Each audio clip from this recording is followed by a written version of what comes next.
कल जो हम रियल केरला स्टोरी में जो एक्चुअल बताने वाले हैं वो यही है कि वहां पर किस तरीके से मस्जिद मंदिर सब बाजू बाजू में है और इंटर रिलीजियस मैरिज हो या जो भी कम्युनल हार्मनी है, कहीं पर कभी इस तरीके के कभी दंगे वंगे वहां पर हुए नहीं है।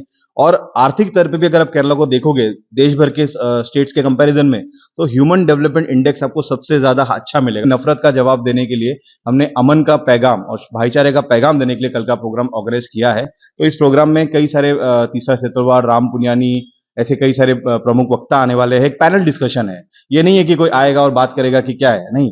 हमको खुद सोचना है कि समाज में नफरत कैसे फैल रहा है, इसको कैसे रोक सकते हैं। सादिक बादशाह जी, पिछले कुछ महीनों से मीरा भाईंदर में नफरत की गैंग बढ़ गई है। नफरत का बाजार बहुत गर्म हो रहा है और आप जैसे सोशल एक्टिविस्ट और भी कई ऑर्गेनाइजेशन है कल मिलकर यहाँ एक प्रोग्राम कर रहे हैं। मुझे इस बारे में पता चला है तो मैं आपसे उस बारे में जानकारी लेना चाहूंगा। देखिए, कल जो है मीरा भाईंदर के अंदर एक मीरा भाईंदर कलेक्टिव, जैसे नाम से है कि कलेक्टिव एक प्रोग्राम हो रहा है, जो कई सारे संगठनों ने मिलकर जो है प्रोग्राम ऑर्गेनाइज करने का काम किया है।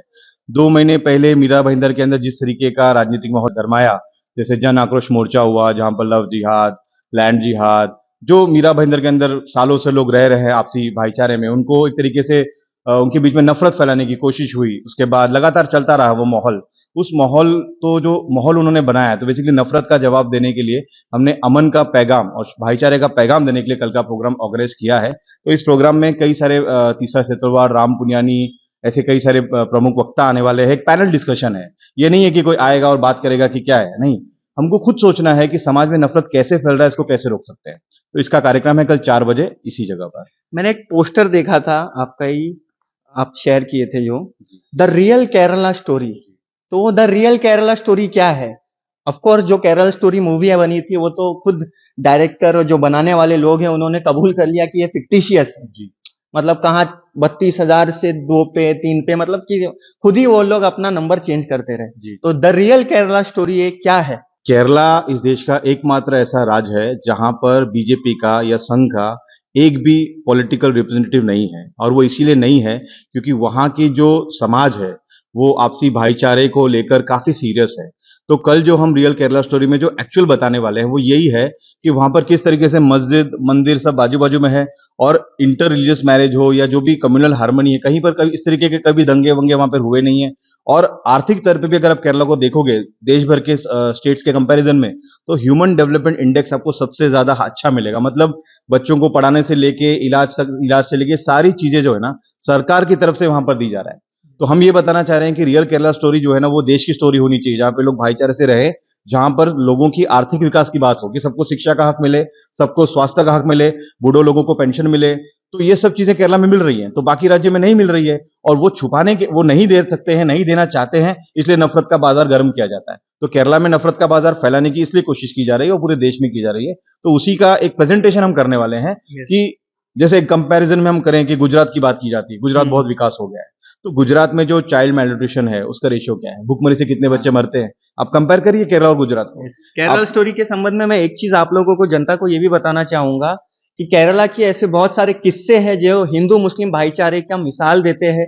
एक किस्सा शायद आपने भी सुना होगा कि एक हिंदू लड़की को मुस्लिम कपल एडॉप्ट करते हैं, बड़ा करते हैं और उसका हिंदू रीति रिवाज के हिसाब से शादी कराते हैं। फिर एक ये ऐसा सुनने में आया था, एक किस्सा ये रियल है कि एक मस्जिद में हिंदू कपल की शादी होती है, वो भी हिंदू रीति रिवाज। तो ये सब भी केरला स्टोरी है रियल। मैं आगे एक बढ़ता हूं कि हम देख रहे हैं कि पूरे देश की मैं बात कर रहा हूं। अपने लव जिहाद का कल आपने रखे हो, इसलिए मैं ये सवाल पूछ रहा हूं कि अगर जो आरोपी है, आरोपी मुस्लिम है और विक्टिम नॉन मुस्लिम है, तो उसे धार्मिक रंग दे दिया जाता है। लेकिन अगर वाइस वर्सा होता है तो ऐसा हमें देखने नहीं मिलता। अभी एक बहुत बड़ा एग्जाम्पल उत्तरकाशी का आप देखो, एक लड़की का किडनैप हुआ, ठीक है, उसमें 2 आरोपी है, एक जितेंद्र सैनी, एक उबैद खान आई गेस। लेकिन टारगेट किसको किया जा रहा है ये मेरे को बोलने की जरूरत नहीं है। तो इस क्या कल के प्रोग्राम में हमें इसके संबंध में भी कुछ मैसेज देखने मिलेगा? देखिए, जैसे मैंने बताया कि ये एक डिस्कशन है, ठीक है ना। हम चाहते हैं कि लोग सच को समझे कि सच क्या है, कि हमको सरकार से जो चाहिए कि सरकार हमको विकास में जो रोटी कपड़ा मकान शिक्षा स्वास्थ्य का हक देना चाहिए, वो सरकार नहीं देती है कुछ मुट्ठी भर अमीर लोगों के लिए। अब वो डिटेल में तो बोलने के लिए कल जो आएगा उसको समझ में आएगा। ये नहीं दे सकते, नहीं देना चाहते हैं, तो लोगों को आपस में भड़काना है। देश के अंदर एक दुश्मन चाहिए ताकि लोगों को उधर डाइवर्ट किया जाए। तो क्योंकि मुसलमान जो है सेकंड बड़े आबादी वाला पॉपुलेशन है, तो वो एक दुश्मन है। लेकिन वो दुश्मनी जो है ना इससे खत्म नहीं होगी। उनको दुश्मन कल आज मुसलमान है, कल ईसाई होंगे, कल दलित कम्युनिटी के होंगे, हर अलग को मतलब एक दुश्मन उनको चाहिए, तो वो इंटर दुश्मन आज मुस्लिम्स है, तो they are target of the hate, ठीक है ना, बस यही है। कल जो प्रोग्राम होने वाला है, अच्छा पैगाम मिलेगा, मोहब्बत का पैगाम, भाईचारे का पैगाम मिलेगा और ये प्रोग्राम 4 बजे से शुरुआत होगा। एमबीएमसी का जो कम्युनिटी हॉल है हैदरी चौक पर, वहां पर यह कार्यक्रम होगा। तो मैं ये कहूंगा आप सबसे कि आप जरूर इस कार्यक्रम को अटेंड कीजिए, क्योंकि ये नफरत देने वाला कार्यक्रम नहीं है, नफरत का मैसेज देने वाला कार्यक्रम नहीं है। ये एक भाईचारे का मैसेज देने का, लॉजिकल मैसेज देने का ये कार्यक्रम है। जो देश में माहौल, आपको पता ही होगा जो माहौल है, उसके खिलाफ एक अच्छा पैगाम देने का ये कार्यक्रम है। एंड में क्या मैसेज देंगे आप? देखिए, एंड में मैं यही कहना चाहता हूं कि जो देश भर के अंदर या मीरा भाईंदर के अंदर भी, हम अपने शहर के बात हम करें अगर, कि शहर के अंदर जिस तरीके का राजनीति पिछले कई महीनों में देखने को मिला, वो पूरे देश के अंदर जो राजनीति चल रहा है उसका एक छोटा सा हिस्सा हमको देखने को मिला। जितने लोग जन आक्रोश मोर्चा में उतरे 200, 300, 500, उससे कई गुना ज्यादा, यानी 10 लाख की अगर आबादी है तो लाखों में जो लोग हैं वो उस नफरत की राजनीति के विरोध में हैं और वो घर बैठकर बोलते हैं कि यार ये खत्म होना चाहिए। लेकिन आज जो है, कल जो कार्यक्रम है, उस कार्यक्रम के माध्यम से बोलना चाह रहा हूं कि अब जो गेंद है वो आपके पाले में, लोगों के पाले में है, कि अगर लोग चाहते हैं कि नफरती राजनीति खत्म हो तो जो अमन और भाईचारे की बात करने वाले लोग हैं उनका साथ देना चाहिए और बात खुद भी करना चाहिए। तो कल ज्यादा से ज्यादा लोगों ने नया नगर के जो हैदरी चौक में जो कम्युनिटी हॉल है वहां पर 4 बजे आकर अपनी जो एक पार्टिसिपेशन करना चाहिए और जो मैसेज है जैसे लोगों में फैलाएं कि अमन और भाईचारा जो है इस देश के संविधान का एक मूल अंग है, उसको खत्म करने की कोशिश अगर होगी तो जो संविधान से प्यार करता है, जो देश से प्यार करता है, वो लोग जो है चुपचाप इसको सहन नहीं करेगा। बशर्ते कितना भी सत्ता में रहने वाले धमकियां दे दे जेल की, जो लड़ाई है वो सड़क पे अगर लड़ी जाएगी तो नफरत के खिलाफ अमन की लड़ाई भी होगी और वो लड़ रहा है मीरौड में, कई सारे संगठन मिलकर उसका साथ दीजिएगा।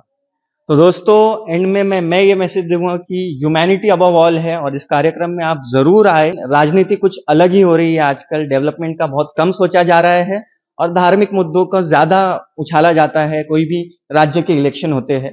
तो ऑफ कोर्स इन सब चीजों के खिलाफ ही कल का कार्यक्रम है। एक अच्छा मैसेज देने के लिए, एक भाईचारे का मैसेज, एक लॉजिकल मैसेज देने के लिए कल का ये कार्यक्रम होने वाला है एमबीएमसी के कम्युनिटी हॉल में, जो कि हैदरी चौक में स्थित है। राम पुनियानी, तीस्ता सितलवाड़ जैसे प्रमुख वक्ता भी शामिल होंगे, उनकी नॉलेज काफी ज्यादा है। तो आप जरूर इस कार्यक्रम में आइए, एक अच्छा पैगाम लेके जाइए और लोगों तक अच्छा पैगाम पहुंचाएं। अंत में मैं बस आप सबसे यही कहूंगा, भगवान ईश्वर गॉड अल्लाह आप सबको सलामत रखे, आप सब अपना ख्याल रखें, सभी को दुआओं में याद रखें। Thank you so much.